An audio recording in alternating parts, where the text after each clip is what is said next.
Ordinary calculator keyboard, excluding the 0, we can create 6-digit numbers from any row, column, or diagonal. For example, from the bottom row, we can create a number 1, 2, 3, 3, 2, 1, and from the other side, 3, 2, 1, 1, 2, 3. From the middle column, 852, 258, and 258, 852. In total, there are 16 numbers we can create this way. And surprisingly, they are all divisible by 37. Pi is an irrational number equal to 3.14159 and so on. Its decimal representation seems to be random, so every digit should have an equal chance of appearing. But interestingly, there isn't a single 0 in pi until the 32nd decimal place. We can go a little bit further to the 153rd decimal place and we get 3 ones in a row. But statistically, assuming that every digit is equally likely to appear in the first 1000 digits of pi, there is a 100% chance that we would see the same digit 3 times in a row. At the decimal place 177, we get 3 5s in a row. And at decimal place 601, we get 3 zeros in a row. And then we get to 762nd decimal place, which is also called the Feynman point. And we get a 9, 9, 9, 9, 9, and 9. The probability of getting the same digit 6 times in a row in the first 1000 decimal digits of pi is equal to 0.1%. Prime numbers are integers that are divisible only by 1 and themselves. The 12th prime number is 37, and if we swap the digits, we get that 21st prime is 73, which is also true. 31 is a prime number. 331 is also a prime number. 3331 is a prime number, also 33,331, and we can add another 3 and another until we get to 33,333,331, which is also prime. Euler's number, represented by e, like pi, is also an irrational number. It is equal to 2.718281828. Assuming that the decimal representation of e is random, the probability of this is equal to 0.01%.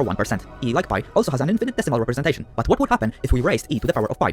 This is equal to 23.14. So e to the power of pi minus pi is equal to 20. Almost.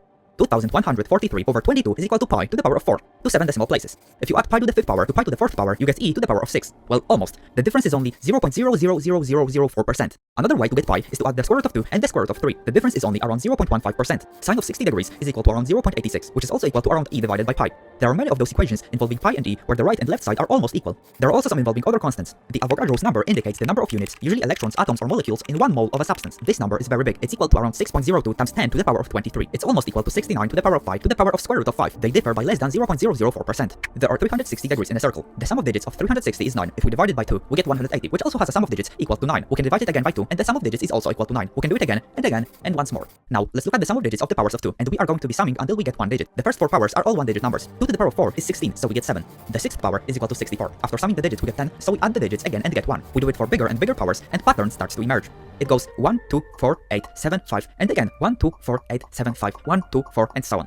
6 weeks is equal to 3,628,800 seconds, which is exactly equal to 10 factorial seconds. And 4 weeks is exactly equal to 8 factorial minutes. 166 to the power of 3 plus 500 to the power of 3 plus 333 to the power of 3 is equal to 166,500,333. 296 to the power of 3 plus 584 to the power of 3 plus 415 to the power of 3 is equal to 296,584,415. The same is true for 710,656,413 and 828,538,472. 1 factorial plus 4 factorial plus 5 factorial is equal to 145. The same is true for 40,585. 3 to the power of 3 plus 4 to the power of 4 plus 3 to the power of 3 plus 5 to the power of 5 is equal to 3,435. 2 to the power of 5 times 9 to the power of 2 is equal to 2,592. 1 to the power of 3 plus 5 to the power of 3 plus 3 to the power of 3 is equal to 153. The same is true for 370, 371, and 407.